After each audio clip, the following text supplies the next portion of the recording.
1. Introduction. My name is Bella. I am 40 years old. For all these years, I have never been married. I also do not have any children. In my family, this is a very big problem. They often show their shame about me. When they look at me, I can feel their disappointment. They talk about it a lot, especially my older relatives. They say things like, "Bella, you are old now. Too old to find a husband. Nobody will want you at this age." These words are not just spoken, they are like a heavy weight that I carry every day. They hurt my heart deeply. It feels like a constant pain inside me. I live in a small town, and everyone knows everyone. This means my family's shame is not just private. It feels like the whole town knows I am unmarried and childless. My cousins, my aunts, my uncles, they all have opinions. They believe a woman's life is complete only when she has a husband and children. They see my life as empty because I do not have these things.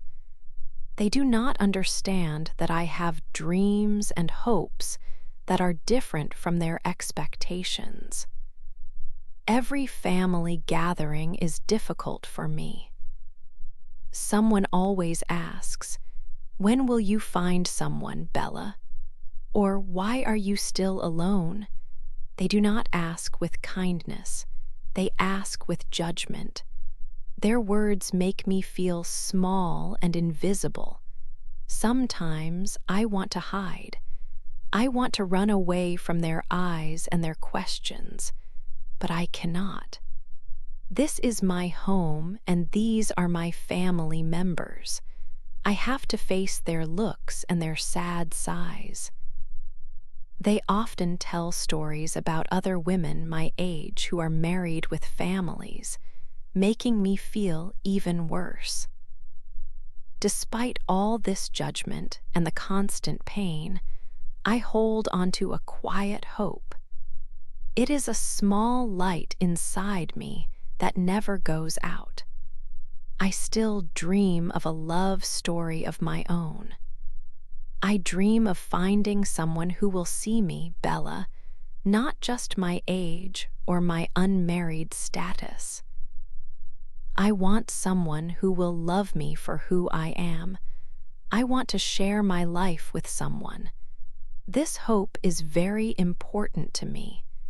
It helps me to wake up every morning and face another day. It helps me to believe that happiness is possible, even for me. My family's words say I am too old for love. They say my chance has passed, but my heart tells me something different.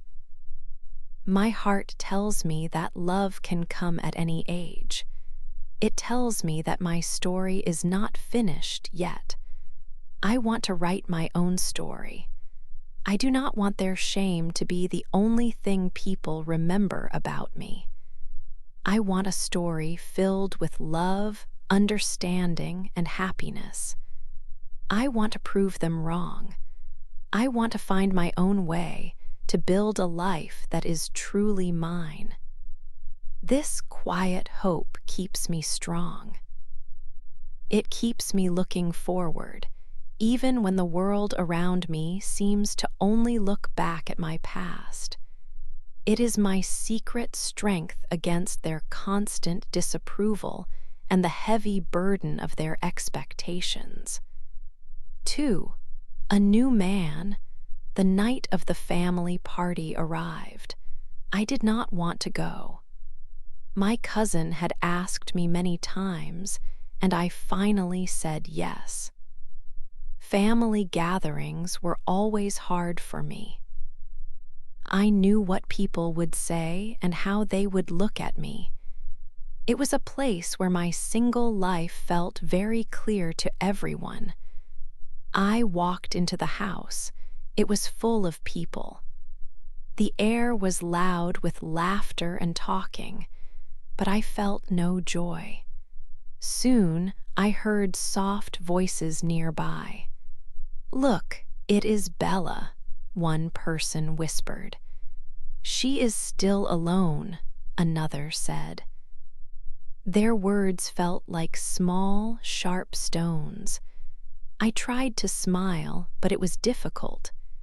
I moved to a quiet corner near a window. I felt very far from everyone else. They talked about their husbands, their wives, and their children. They spoke of happy lives. I had no such stories to share. My heart felt heavy, and I wished I was at home, quiet and safe. Then I looked across the room. My eyes stopped on a man. He was not talking loudly. He was not laughing like the others. He stood quietly, watching the people around him. He had dark hair and kind eyes. He looked strong, but also very calm. He seemed different from everyone else in the room. He looked at me for a moment. His look was not of judgment. It was a gentle look. It made me feel a little less alone just for a second. I wondered who he was. I had not seen him at other family events before. Later, I heard someone talking about him. "That is James," a woman said. "He is new to town. He is 48 years old, and he is divorced." The word divorced stayed with me. It meant he knew pain, perhaps like my own. He had been married, and now he was not. He was also older like me. My age was 40. He was 48. This made him seem more real, more like someone who understood life's difficulties. I kept watching him. He had a quiet power about him. It was clear he was not afraid to be himself. He did not try to fit in with the loud party. He just was.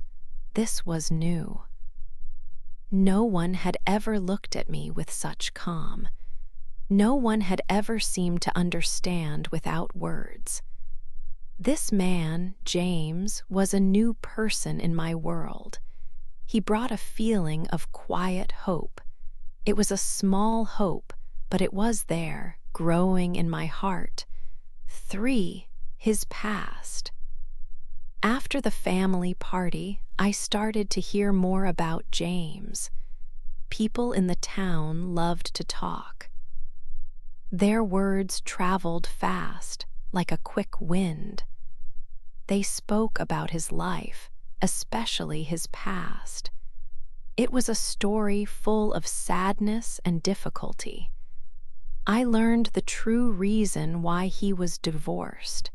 His wife had been unfaithful. She had found another man and left James. This was a very big scandal in our small town. Many people remembered it clearly. They still talked about it often, even after many years. The town's gossip was very strong. People had many ideas about James. These ideas were not always kind. Some said he was a very cold man. They believed his heart was not warm anymore. They thought he did not feel much emotion because of what happened to him. Other people said he was dangerous to women. They thought he was not good to be around. They said he might hurt women or that he would leave them. These words made me wonder, was he really like that? The stories painted a picture of a difficult and unhappy man. But then, I had a chance to speak with James again. I wanted to know him for myself. I did not want to believe only the town's words. When we talked, I found something very different from the rumors. He was not cold at all. He was not dangerous. He was kind and gentle. His voice was soft when he spoke.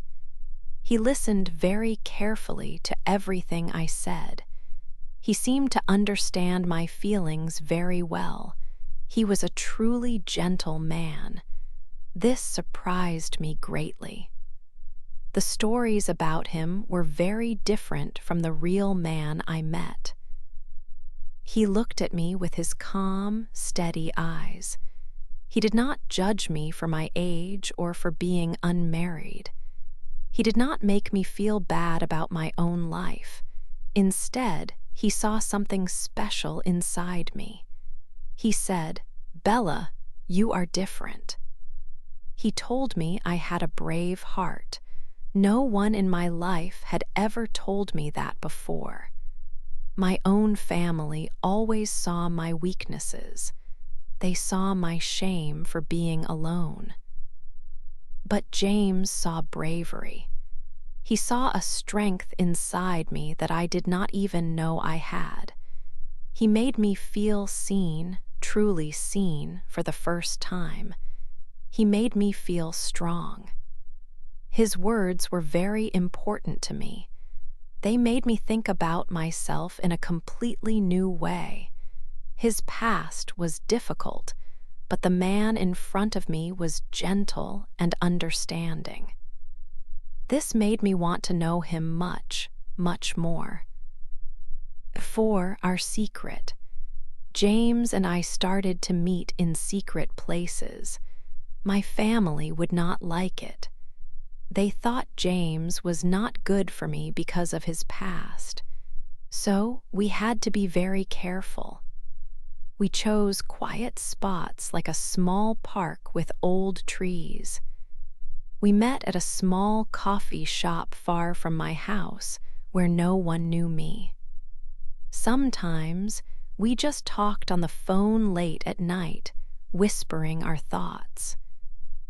When I was with James, I felt something new and wonderful. It was like a bright spark of life inside me. For many years, I had felt only sadness.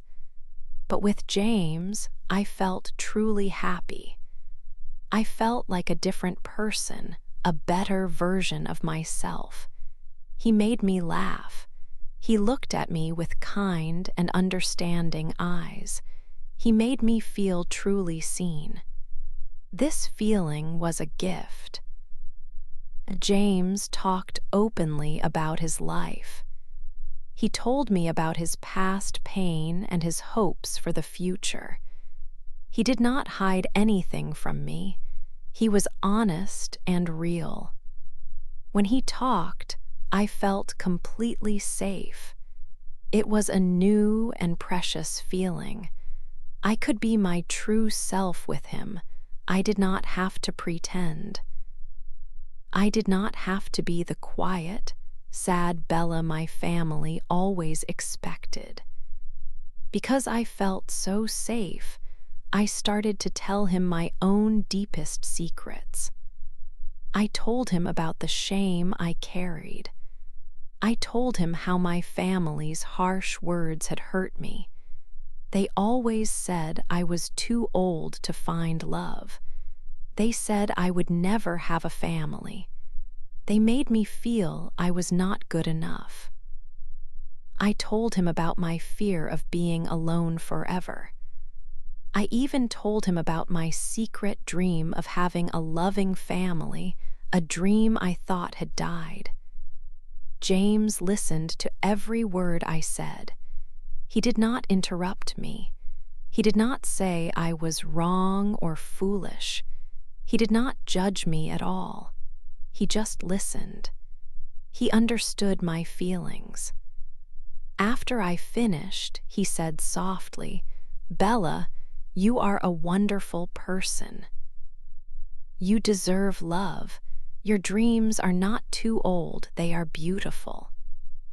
His words were like a warm, comforting blanket. They made me feel strong and hopeful. We spent many hours together, talking and just being. Each time, our bond grew stronger. We shared many quiet moments just sitting together. We learned so much about each other's hearts. This secret time was incredibly special. It was ours alone, a secret from the world and from my family. But for me, it was a beginning. It was the beginning of new hope. I had never felt so connected to anyone before. I knew this relationship was important. This was my chance for real happiness. 5. My family's anger. The secret was out. My family found out about James and me. I do not know how they discovered it, but the news reached them quickly. The air in our house became heavy and cold. My family's faces were red with anger. They looked at me as if I had done something terrible. My brother, David, was the first to speak. His voice was loud, louder than I had ever heard it. He stood very close to me, his eyes full of fire. "You cannot see him, Bella," he shouted. "He is not good for you. He is a broken man. His past is bad. You will not marry a man like him." His words felt like a hard push. He always thought he knew what was best for me. He believed James was wrong for me. He only cared what people would say. He wanted to control my life. Then my mother started to cry. Her tears made me feel guilty and angry. "Bella, my dear," she said, her voice shaking, "you are too old for this. You are 40 years old. You cannot dream of love now.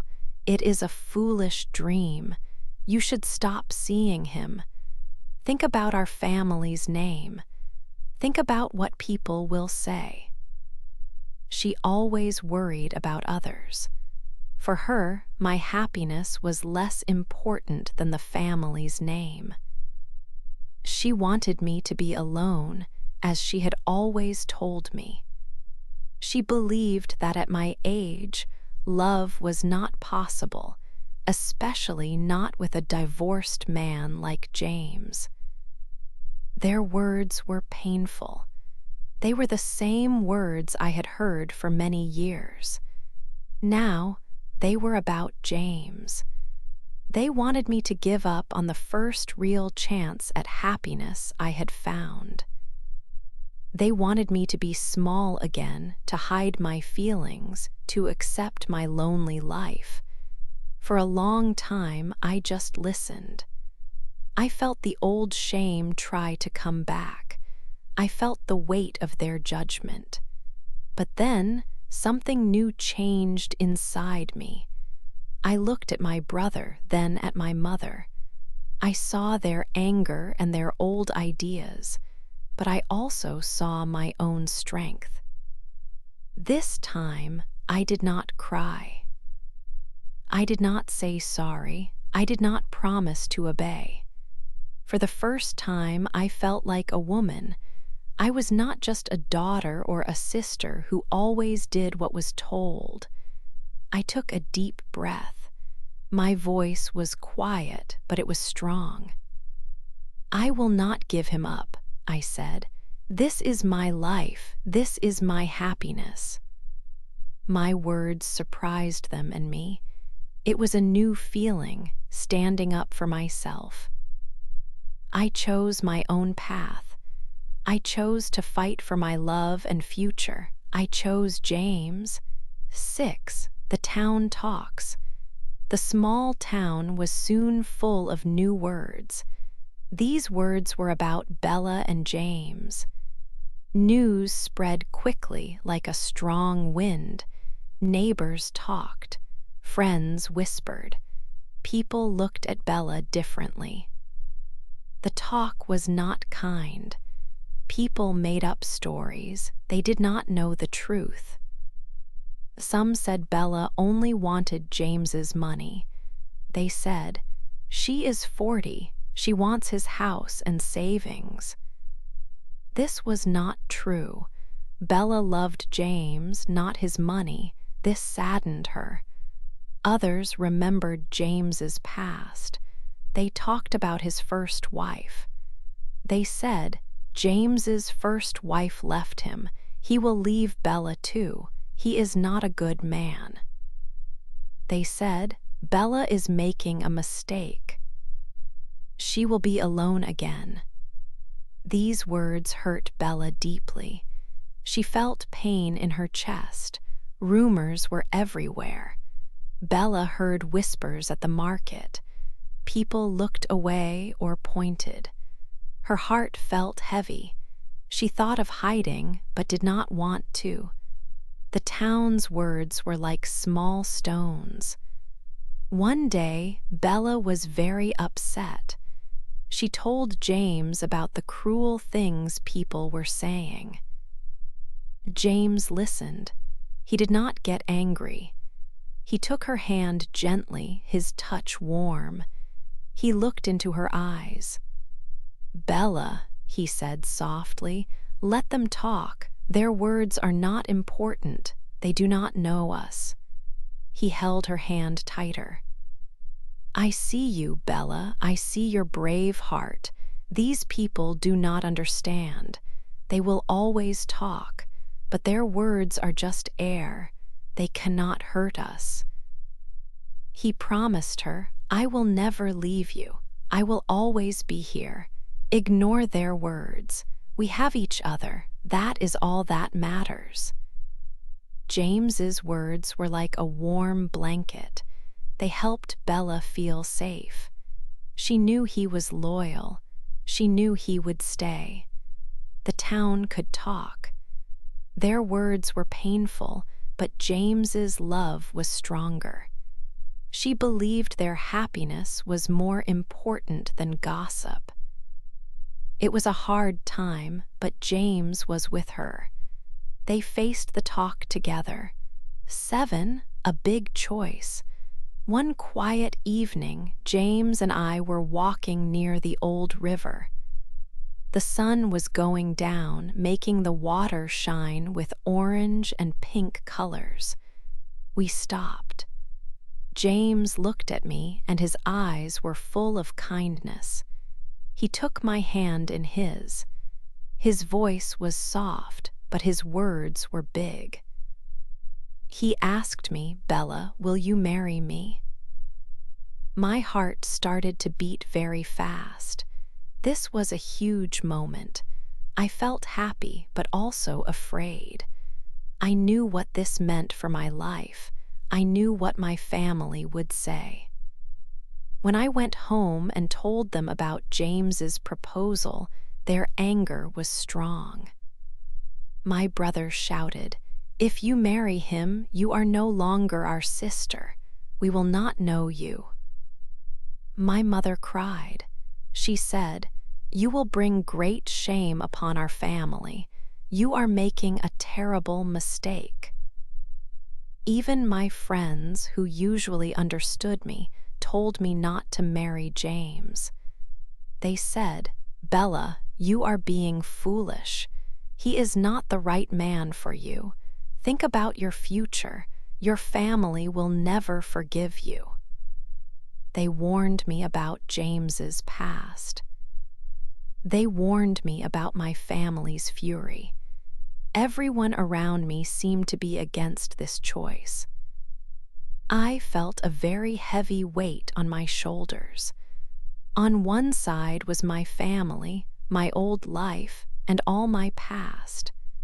On the other side was James, a new life, and a chance for real love. It was the hardest choice I had ever faced. My family's words filled my head like a cold wind blowing.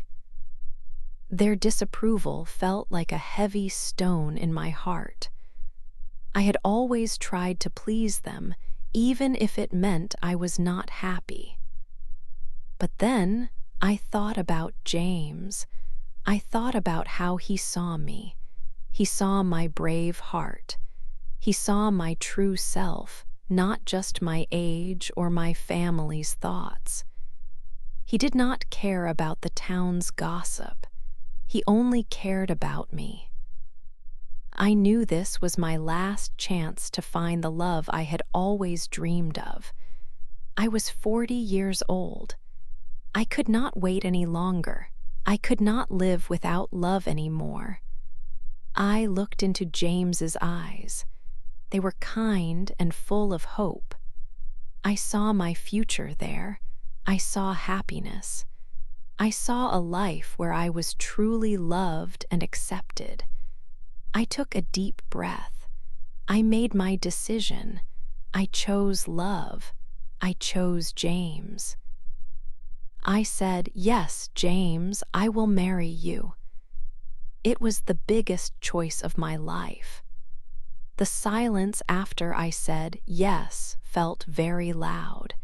It was a moment of no return. I knew my family would be very angry. I knew some friends would turn away. But looking at James, I felt a peace I had never felt before. This choice was for me. It was for my happiness. It was a choice to stop listening to others and start listening to my own heart. For so long, I had lived in the shadow of their shame. Now, I was stepping into my own light. It was scary, but it was also exciting. I held James's hand tightly. We would face everything together. This was our beginning. 8, our new life. The wedding day arrived. The morning light filled my room. I woke up feeling a mix of nerves and great excitement. This was the day I had waited for so many years. My closest friends were there to help me get ready. They smiled and laughed with me, sharing in my joy. We chose a small, quiet place for the ceremony. It was simple, but very beautiful. Everything felt peaceful and right. Some of my family members were there. They had chosen to support me, and their presence meant a lot. My brother and my mother were not there. This made my heart a little heavy, but I understood their decision. I knew I had made the right choice for myself, even if it was difficult for them to accept. I had chosen my own happiness. Outside, the townspeople still whispered. Their words about James and me were like a soft wind, always moving, always there. But the wind did not move me anymore. Their gossip did not hurt my heart. I had found a new strength inside myself. Their words were just sounds, and they could not touch the deep peace I felt. James waited for me at the front. He looked handsome, standing tall and calm. When I started to walk towards him, all my small fears went away. I felt a quiet certainty. Our eyes met, and in that moment I knew this was true love. This was my future. Our vows were simple words, but they felt strong and real. We promised to love each other. We promised to be together always. When James put the ring on my finger, my heart felt full. It was a moment I would remember forever. Then he leaned in. He kissed me gently. In that kiss, the whole world stopped. There was only James and me, and a feeling of deep, quiet peace. All the years of sadness, all the shame I had carried, they disappeared. I was 40 years old. For many years, I thought love was not for me. I thought I would always be alone. But now, here I was. I was a wife. I was loved. James was 48. We were not young, but our story was just beginning. It was a new chapter, a new life for both of us. I looked at him, my husband. I was Bella, his wife. I had waited a long time for this feeling. Now I finally had it. I felt truly happy. It was a big, full happiness that came from deep inside me. This was our new life, built on love and choice. I was no longer ashamed. I was free. I was myself. I was finally truly happy.